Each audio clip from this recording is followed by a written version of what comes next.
बिस्मिल्लाहिर्रहमानिर्रहीम। अस्सलाम वालेकुम नाज़रीन, इस वक्त आपको एक बड़ी खबर से आगाह करते हैं। इस्लामाबाद पुलिस इमरान खान की गिरफ्तारी के लिए लाहौर पहुंच गई है, जबकि chairman PTI Imran Khan rally में शरीक है। इमरान खान के नाकाबिले ज़मानत वारंट गिरफ्तारी जारी होने के बाद इस्लामाबाद पुलिस की टीम खसूसी हेलीकॉप्टर पर वारंट लेकर इमरान खान को गिरफ्तार करने लाहौर पहुँच गई है। इस्लामाबाद की अदालत ने खातून जज को धमकी केस में इमरान खान के नाकाबिले ज़मानत वारंट गिरफ्तारी जारी की है। इधर जमान पार्क से इमरान खान की रैली बरास्ता गढ़ी शाहू दाता दरबार रवाना हो गई है।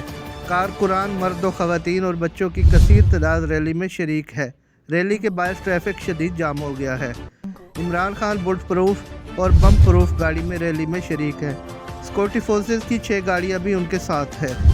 मज़ीद खबरों और अपडेट के लिए हमारे चैनल अक्सर न्यूज़ को सब्सक्राइब कीजिए, वीडियो को लाइक और शेयर कीजिए ताकि आने वाली वीडियो जल्द से जल्द आप तक पहुंच सके।